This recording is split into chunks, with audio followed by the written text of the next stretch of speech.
제가 몸을 너무 혹사를 했어요. 우리 집에 아기들이 쌍둥이가 와 있었거든. 애기 목욕도 시키고 애기를 안고 집안일 다 하고 그런데 하루하루가 밤에 되면 너무 힘든 거예요. 내 몸이 땅으로 들어가는 것 같아. 아파도 그냥 또 그 다음날 일어나서 하고 계속 이제 누적이 되면서 정말 너무 힘들다 느끼면서도 참고 했어요. 그러니까 아기가 한 2살 무렵인가 이게 증상이 시작이 됐거든요. 여기만 이렇게 동그랗게 그냥 기분 나쁘게 아픈 거예요. 그 당시에는 뭔지도 모르고 여기가 왜 이렇게 아프지? 그러면서 동네 그 정형외과를 많이 다녔어요. 거기서는 모기 문제다 그러면서 굉장히 그 충격파도 많이 받고 병원 여러 군데서 뭐 누가 좋다 그래서 카이로도 그거 낫게 해준다고 그래서 했더니 결과적으로는 그거 받고 나서 느끼게 정말 견딜 수 없이 아프고 너무 힘든데 그 따갑고 애리고 고춧가루 뿌려놓은 것 같은 증상 그 전에는 그냥 막 아프기만 했어요. 근데 카이로 받고 나서 이 따갑고 고춧가루 뿌리는 것처럼 생긴 것 같아요. 정말 그때 걸어다니기도 힘들었어요. 정말 막 너무너무 아프고 막 쓰러질 것 같은 거예요. 괜찮았다 아팠다 괜찮았다 아팠다 이게 계속 반복이 된 거예요. 어쩔 때는 다 나은 것 같아 기분에. 근데 또 아니에요. 병원에 가서 주사 맞고 오면 그냥 다 낫은 것 같아. 근데 또 아팠다 이게 반복이 되고 목욕하러 샤워실에 들어갔다 나오면 4시간 동안은 또 안 아파요. 그러다가 또 아파오고 이게 자세만 틀어지게 앉아도 아파와요 여기가. 그리고 계속 반복이 된 거예요. 그래서 내 속으로도 이거는 진짜 좀 어렵겠다. 이제 지금 5년째 됐잖아요. 내가 병 발병하면서부터 하루도 병원을 쉬어본 적이 없어요. 정형외과 3군데, 한의원 2군데, 통증 클리닉은 1년 넘게 다녔어요. 처음에 옆에 정형외과 왔더니 요 목 때문에 아프다. 그러면서 요 목 뒤에다가 주사를 갈 때마다 맞았어요. 그리고 물리치료를 받았는데 효과가 없길래 그냥 그만 다녔어요. 개인 한의원을 2군데 다녔거든요. 거기서 내는 효과는 하나도 못 봤는데 그래갖고 한 방으로는 안 될 것 같다는 생각을 하고 계속 양방으로만 다녔거든요. 통증 클리닉을 갔어요. 거기서 이제 주사를 맞았더니 싹 없어지는 거예요. 그래서 여기서 치료가 되나 보다. 그랬는데 또 계속 아프고 무슨 주사인지 모르겠지만 여기다 무지하게 여러 군데서 많이 맞았거든요. 한 2년인가 된 전 해에 나름대로 큰 병원인데 거기서 MRI를 찍었거든요. 그렇게 나왔어요. 근막 통증 증후군이라고. 근막 통증 증후군이거든요. 별명은. 이거 내가 나을 수 있냐? 그 전에 못 들어간다고 하더라고요. 그런 걸 모르고 근막 통증 때문에 지금까지 너무 고생을 많이 하고 있어서. 대학병원은 있는 거 거기 한 군데 가고 요번에 여기 오기 전에 중가 대학병원을 갔어요. 요번에 마지막으로 대학병원 갔는데 MRI 찍은 걸 가져왔거든요. 교수님이 보고 제가 여기가 아파요 그랬더니 여기를 눌러붙이더라고요. 그랬더니 근막통증 증후군이라고 그러면서 이거는 나을 수 없다고. 거기서도 내내 고칠 수 없으니까 그냥 아프면 주사 맞은 방법밖에 없다. 그래서 되게 절망스러웠거든요.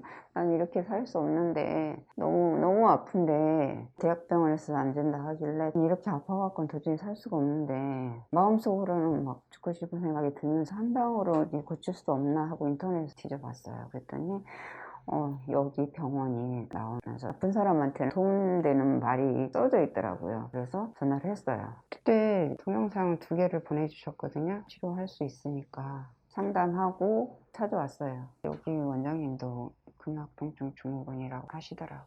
아픈 지가 너무 오래됐으니까 입원 치료를 하는 게 나을 것 같다고 그래갖고 입원 치료를 했어요.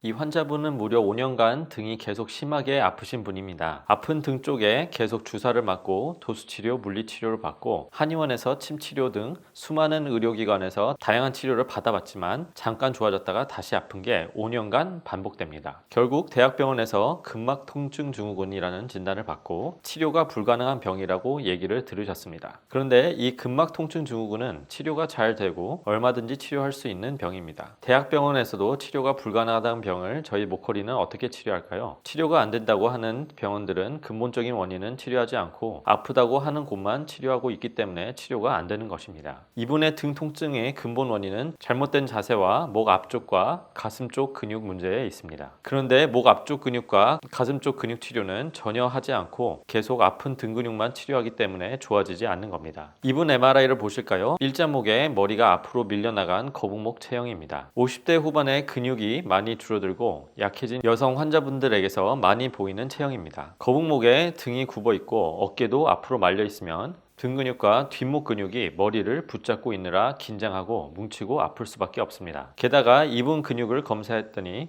놀랍게도 근감소증이 나왔습니다. 근육량도 기준보다 훨씬 더 적은 겁니다. 그러니까 다른 환자들보다도 더 심하게 아프고 오랫동안 아플 수밖에 없는 겁니다. 이렇게 줄어들고 약해진 근육으로 거북목과 등이 굽은 자세를 장시간 유지하면서 무리한 일을 하면 등이나 목이 심하게 아플 수밖에 없습니다. 이분은 쌍둥이 손주들을 봐주면서 등 통증이 시작됐다고 하셨는데요. 그런데 이 아픈 등 근육만 치료하면 단기적으로 며칠간은 안 아플지 몰라도 결국은 이 자세를 교정하고 목 앞쪽 근육들을 치료하지 않으면 근본적인 치료가 될 수 없습니다. 거북목 체형의 환자분들은 목 앞쪽 근육, 가슴 근육 등이 매우 짧아지고 굳어 있는 상태입니다. 이 앞쪽 근육들이 짧아져 있으니까 아무리 등을 펴라고 해도 나도 모르게 머리가 앞으로 밀려 나가고 등이 구부러지는 겁니다. 그래서 반드시 이 목 앞쪽 근육, 가슴 근육 등을 동시에 치료해줘야 근막 통증 증후군의 근본 치료가 되는 겁니다. 그런데 이 목 앞쪽 근육 사이로 수많은 신경과 혈관이 지나가기 때문에 목 앞쪽 근육을 주사나 침, 약침 등으로 치료하는 게 아무나 할 수 있는 쉬운 치료는 아닙니다. 그래서 이런 치료는 고도로 숙련된 의료진에게 받으시는 게 좋습니다. 그리고 목 앞쪽 근육과 가슴 근육 등의 단축 문제를 해결해줘도 만일 등 쪽의 근육이 너무 약해지면 등을 펴는 게 어려울 수도 있습니다. 그래서 이런 환자분들은 등 근육을 강화하는 운동 치료를 같이 해줄 필요가 있습니다. 그래서 이 환자분은 등 근육을 강화해주는 운동 치료를 입원 기간 중에 여러 번 받으셨습니다. 이런 등 통증, 목 통증의 치료는 허리 질환의 치료와 달리 거의 대부분 입원 치료가 아닌 통원 치료로 해결할 수 있는 질환입니다. 다만 이분처럼 근감소가 심하고 통증이 오래된 분들은 입원 치료를 받으시는 게 훨씬 더 효과적인데요. 그래서 이 환자분은 약 3주간의 입원 치료를 받으셨습니다. 그럼 이분의 약 3주간의 입원 치료 결과는 어떻게 되었을까요? 5년 동안 수많은 병원에서 치료가 되지 않았고 대학병원에서도 불치병이라고 판정받았던 통증이 좋아지셨을까요? 제가 이분의 치료 결과를 여기서 바로 보여드리면 편하고 좋겠지만 죄송하게도 의료법상 치료 후 결과는 저희 병원 홈페이지에서만 보실 수 있습니다. 네이버에서 목걸이 한방병원을 검색하시거나 아래 댓글에서 홈페이지로 갈 수 있는 링크를 찾으실 수 있습니다. 꼭 저희 홈페이지에서 치료 후 결과 영상까지 보시길 바라며 저희 홈페이지에 방문하시면 좋은 점이 수많은 협착증, 디스크, 허리 통증, 목 통증 등의 치료 후기를 보실 수 있습니다. 불편하시더라도 꼭 저희 홈페이지에 방문하셔서 꼭 치료 후 결과를 보시길 바랍니다. 만일 홈페이지 방문이 어려우시다면 오른쪽 상단에 상담 핸드폰 전화로 근막 통증 증후군 치료 후기, 등 통증 치료 후기, 목 통증 치료 후기라고 문자 주시면 치료 후 결과를 핸드폰에서 편하게 보실 수 있도록 링크를 보내드리겠습니다. 감사합니다.